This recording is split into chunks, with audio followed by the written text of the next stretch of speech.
Voilà, donc c'est monsieur El Hadj Doudou Sow président du mouvement La Sagesse ñun ñoo woote ak samay naataango ci turu mouvement La Sagesse pour waxtaan ci situation politique bi ci réew mi bi ci Afrique ak bi ci àdduna ginnaaw ba ñu defee suñu rentrée politique ci 21 décembre bi weesu. fi may njëkkee mooy situation politique bi ci réew mi. li ci yàggul dara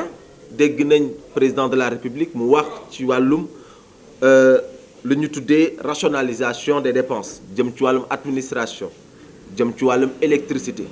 jëm ci wàllum bâtiment yi nga xam ne état mi ngi koy tapp ci loolu ñu jàpp ni rek du moderniser mooy tax réew mi tegu ci yoon de l'émergence ou tegu ci yoonu développement tey li ñu gën a soxla mooy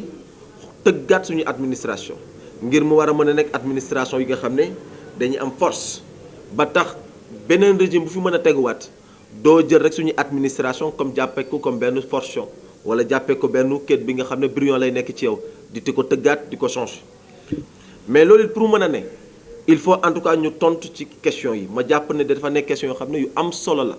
ginnaaw en tout cas donc bi ñuy xoolaate suñu bopp xam ne réew mi li fi sooxee bëri na te fa ñu bëgg a jëm mooy le développement kon toog waxtaan essayer en tout cas tontu question yi dafay baax loolu. bi si njëkk mooy ban administration lañ soxla administration bi nga xam ne day méngoog fa ñu jëm ndaxte effectivement fekkee da nga nekk ab réew am ñu koy doxal ce qui est sûr dinañ am seen vision dinañ am seen projet mais fekkee projet boobu donc régime ba moom la bëgg a doxal te en tout cas ñi ngànk suñu administration en tout cas newuñu en phase ak ñoom préparé wu ñu leen ci loolu donc dina amee sooxe te loolu dafay nekk kon yoon la.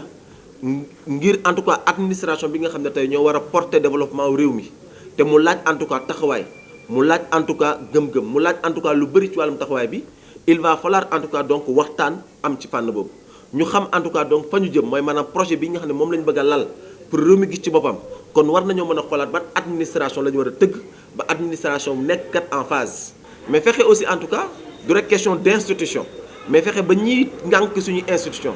ci seen wàllum formation ñu adapté leen effectivement ak modèle bi nga xam ne en tout cas donc moom lañ bëgg a jox suñu réew da ci am solo ndaxte lu ñu mënti waxit administration moo yor réew administration boobu nag fekkee en tout cas donc compétence amu ci fekkee ci wàllum doxalin ba amul éthique rek lu bëri mën na sooxe mais nag tamit comme ni mu ko waxee loolu ci kaw loolu yëpp il va falloir que administration yi mooy maanaam institution yi ñi ngànk suñuy institution mooy ndaw yi nga xam ne tey ñoom la ñu dugal suñu biir administration il va falloir en tout cas ñu préparer leen encadrer leen ba fexe en tout cas ba ñoom li réew mi en tout cas laaj wala li réew mi bëgg a doxee ca fa ñu jëm ñu fexe ba ñoom en tout cas ñu xam ko former leen si ngir en tout cas liggéey bi en tout cas mën a tegu ci yoon ay retard comme nañ ci gis ay procédures yu gudd yu demee noonu ñu fexe ba obstacle yooyu yëpp contraintes yooyu nga xam tey mi ngi suñu biir administration ñu fexe en tout cas ba xool nan lañ koy génnee wala boog nan lañ koy réduire au maximum. ci loolu ñu wax lu ñu tuddee la modernisation de l'agriculture mi beneen ponk boo xam ne en tout cas tey jamono ñu ngi koy waxtaanee ci réew mi. mooy moderniser agriculture moderniser suñu pêche moderniser suñu élevage am na ci loo xam ne daf ci am solo lool ndaxte ab réew mënut a développer sans une autosuffisance alimentaire mooy maanaam fexe ba nit ñi ci seen wàllum dundin mu mat nag du rek lekk ba su may fexe aussi ba mu am qualité fexe ba mu am hygiène moo tax donc ñun ñi nga xam ne tey dañuy aspirer vers le développement jot na donc ñu kuréelu xolaat suñu bopp. xool en tout cas autosuffisance boobu nga xam ne yàgg nañ di ko tudd yàgg nañ di ko bàkk yàgg nañ di ko wër ba léegi mënuñoo cee yegsi kon yoon la tey ak problème yi nga xam ne ñu ngi koy am di ko gis suñu biir agriculture suñu biir pêche suñu biir élevage yi nga xam ne tey donc dañoo nekk ponk yu am solo suñu développement que ñu toog ak acteurs yi nga xam ne ñoo ngànk domaine yooyu ndaxte comme ni ma ko bantoo te di ko waxaat benn pays ci àdduna mënut a dem mënut a avancer tant que problème boobu rek la wuñu ko suñu réew li ko yàq mooy dañuy def ay réformes bëri na bëri waaye boo xam ne kenn mëntu koon naatable mais souvent ñañ koy def dañuy toog seen biir bureau wala ànd see ñi nga xam ne ñoo bokk ak ñoom wala bokk nduroog ñoom politique kuréelu waxtaan bind seen bind ne dañ koy fas yéene doxal li ci bëril problème bi foofu lay jóge kon tey fekkee ne réellement ñun dañoo bëgg a faj suñuy góob bëgg a jóge ci li ñu nekk bëgg a dem vers le développement ndaxte kat ni ñu mënte wax mooy réew mi kat ndóol am na fi pauvreté am na fi te dëkk boo xam ne la sous-développement la ñu ñëpp di bàkkee loolu nag paradigme boobu pour ñu mën cee génn il va falloir impérativement que nit ñi toog avec les secteurs maanaam ñu ngànk secteurs yooyu ñu bañ a en tout cas donc bañ cee boddi kenn képp koo xam ne que sa xam-xam màcc na ci li waat ci ca la ci jëm ñu toog ñu waxtaan pour en tout cas donc mën a apporter ay réformes yooyu moo ñu mën a permettre ñu mën a dem vers le développement vers l'autosuffisance alimentaire mais loolu aussi tamit bala ñu ciy dugg dañoo war a comme ni ma ko waxee woon sànq njëlbeen sama kaddu mooy teg ce qu'on appelle un modèle économique ab dëkk day am modèle ab dëkk day am projet de société maanaam ci wàllum agriculture fi ñu toll fan la ñu bëgg a jëm ci wàllum pêche fi ñu toll ak problème ci am fan la ñu bëgg a jëm élevage fi ñu toll kat fan la ñu bëgg a jëm ñu bañ a ne rek fii ak 5 ans non dañ koy teg ci modèle boo xam ne teg ko ci projet yoo xam ne c'est à long terme te fu ñu mënta toll rek ñu def ce qu'on appelle un système d'évaluation progressif maanaam suñu toogee ñaari at ñetti at ñu toogaat ak ñoom ñu toogaloon au départ natt saytu liggéey bi xoolaat li ci am ay rëq-rëq ñu jéem a avancer te loolu aussi tamit day tijji beneen bunt moo leen ñu tuddi la formation ndaxte tey maa ngi koy tudd sànq suñu ne dañoo bëgg a andi un modèle économique bi nga xam ne dina répondre aux problèmes de l'agriculture aux problèmes de l'élevage aux problèmes de la pêche il va falloir que ay formation ñu am mais ñan la ñuy former mooy les acteurs principalement ñi nga xam ne ñi ngi jàng nag il faut donc ñu jox leen jumtukaay yi war a mën a tax donc secteurs yooyu ñoom ñu mën koo téye mën ca def li nga xam ne kat ñun moom la ñuy xaar ci ñoom te pour loolu pourquoi pas tey waruñu mën a dem vers l'spécialisation encourager ndaw yi que ñu orienté wu vers ça ndax sax wax naa ko dinaa ci ñëw ndaxte ñëpp mënuñoo dugg fonction publique mais loolu en tout cas pour mu nekk aussi il faut donc état jéem a en tout cas pousse xale yi ñu spécialisé wu ci métier yooyu métier en tout cas de l'agriculture de la pêche et de l'élevage jox leen en tout cas jumtukaay yi war a mën a tax ñu mën a def seen formation ni mu waree suñ ci génnee aussi état aussi en tout cas dimbale leen ngir en tout cas ñu mën a porter ay projets yoo xam ne état dina leen ci accompagner te du yem rek ci accompagner mais da lay accompagner en même temps di évaluer sa liggéey en tout cas ci fan la toll pour moom moo lay mën a en tout cas donc di la jox jumtukaay ak moyens yi nga xam ne en tout cas moo lay mën a permettre nga avancer. pour loolu aussi am beneen problème aussi tamit mi ngi ci biir loo xam ne tamit yoon la aussi ñu wax ci mooy problème yi ñu tuddee industrialisation ak lu ñu tuddee écoulement maanaam ginnaaw ba bay bi wala élevage beeg yu demee noonu taxawee war nañoo mën a en tout cas jugee ci stade bi ñu ne mooy liggéey bi nga xam ne damaa jàpp ne liggéeyu tradition la c'est des moyens traditionnels war a mën a en tout cas dem vers ce qu'on appelle l'industrialisation mais maanaam fexe ba la ñuy produire muy doon production de qualité loolu nag dafa laaj en tout cas donc liggéey ak jumtukaay yu bëri. leneen li aussi tamit mooy wàllum projet yi nga xam ne état bi tudd na ko mooy li ci mel ni wàllum infrastructure et je crois que donc lañ ci war a wax nañ ko mais aussi tamit ñu seetlu dafa am loo xam ne dafa am ci dëkk bi da ngay dégg débat ñu naan le non projet bi diw moo ko moomoon diw moomu ko dafa am loo xam ne dëgg la te ñu war koo wax amul benn projet bu état moom bépp projet bu état yëkkati askan bi moo ko moom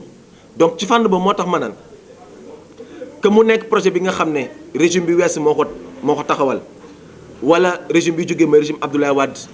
régime bi toog à l'heure actuelle dañoo am obligation continuer projet yooyu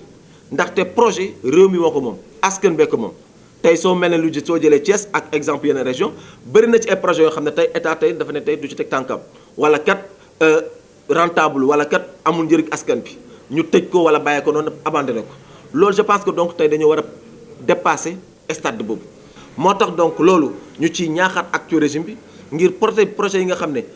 waxuma sax régime de l'ancien président Abdoulaye Wade mais depuis en tout cas donc Abdou Diouf yépp projet yi nga xam ne ci wàllum infrastructure ñu ngi fi te yeggagul wala mi ngi en tout cas donc sur les tables donc de l'actuel régime ñu xool n'est-ce pas nan la ñuy mën a demee vers la réalisation nan la ñuy mën a en tout cas donc continuer chantier yooyu ndaxte en tout cas réew mi aussi projet réew mi te réew mi da ci war a mën a gis boppam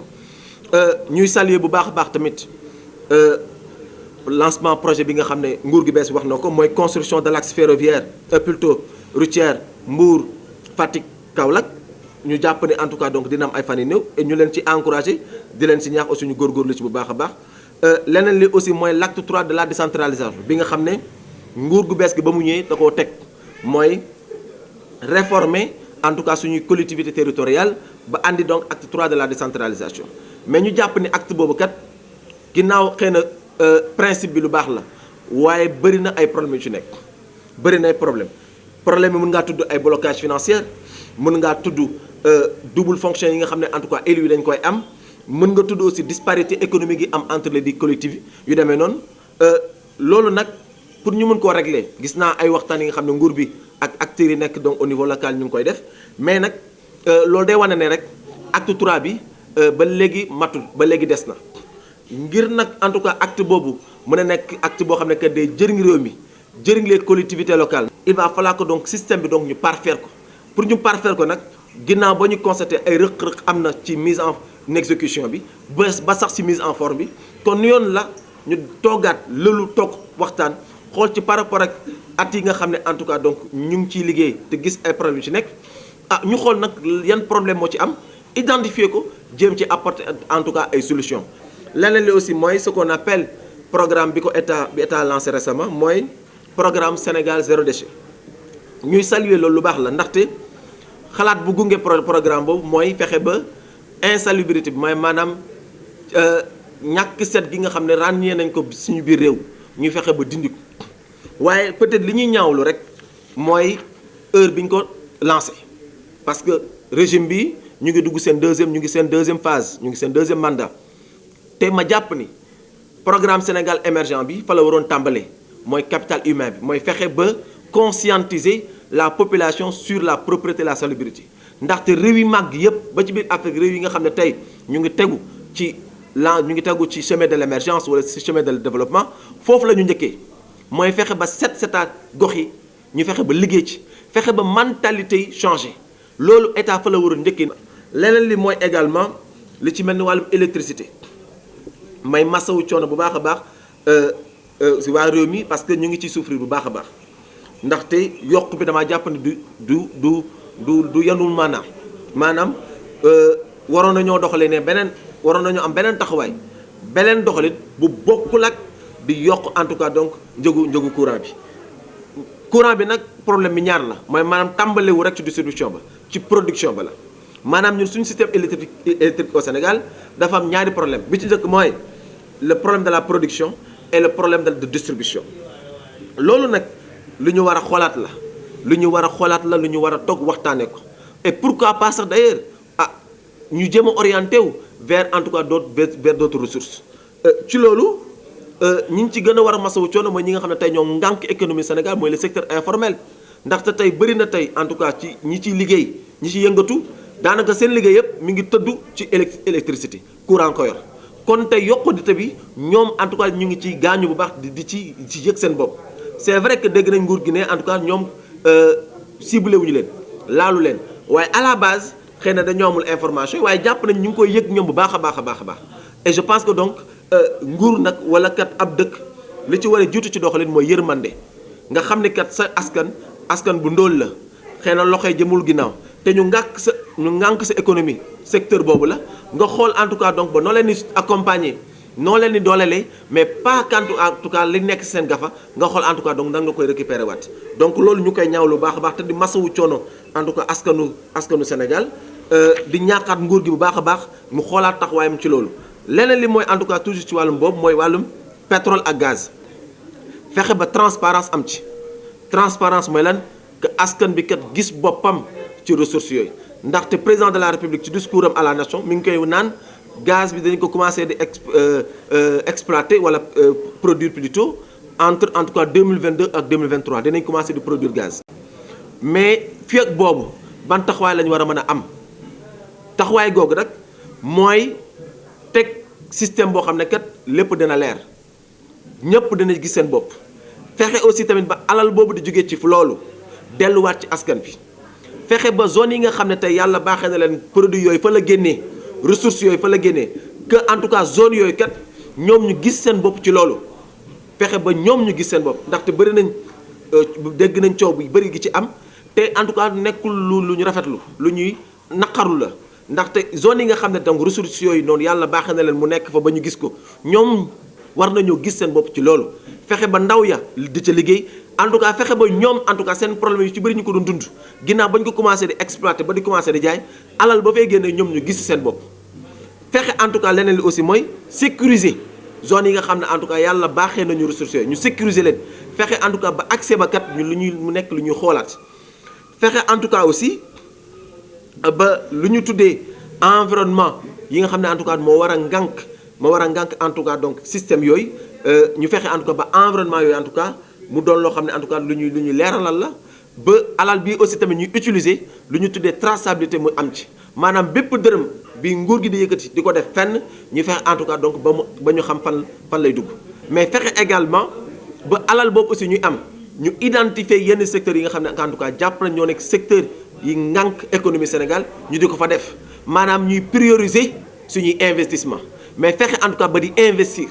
dañ fa jot donc état wu Sénégal ñuy investir en tout cas alal boobu nga xam ne donc ñu ngi ko fay nar a tiré di ko dugal ci secteur yu mel noonu mais loolu yëpp nag dafa laaj comme ni ma ko waxee léegi toog waxtaan ndaxte la bëri na lu mu mën a andil Sénégal fii ak ay at mais waruñoo mën a toog ba booba nag di ci waxtaanee ak coow bi ci jot am yëpp war nañoo mën a trouver un consensus war nañu mën a trouver un accord war nañoo fexe en tout cas ba xel yi ci nekk yëpp di ci waxtaan ñoom ñëpp ñu bokk jëmukaay leneen li mooy les jeunes wax naa ko sànq ma ne dafa am lu ñu tuddee une mafia générationnelle ndaw réewu Sénégal dañ leen gëmal ni tant que toppaloo politicien doom xëy tant que toppaloo politicien doo réussir wala tant que defuloo loo xam ne xëy na diine santaane ko doo réussir wala ñu jàpp ni tant que defuloo comédie doo réussir mais loolu dafa nekk danger suñu biir réew ndaxte ab dëkk suñu demee tey ba xalaatu ndaw ya tollu foofu rek danger am na moo tax nag ñu jàpp ni état ñoom ñi nga xam ne tey ñoo nekk suñu kanam te ñooy les hommes politiques ndax bëri na ci ndaw yi ñu am xalaat boobu ñi nga xam ne en tout cas ñoo nekk suñu kanam nekk les politiciens maanaam ñoom dara ñorul leen rek mooy seen intérêt ñoom ñoo fexe en tout cas donc ba désorienter l'esprit de la jeunesse. tant que changé wu ñu taxawaay ndaw yi dinañ yàgg di jël gaal yi di dem kon changé taxawaay dafa jot pour jeunes yi kat mën a am en tout cas espoir ni seen dëkk suñu ci toogee di war nañoo mën a réussir. leneen li mooy vote de la loi portant criminalisation mooy ñi nga xam ne dañuy sàkk ndaw ñi di sàkk xale yi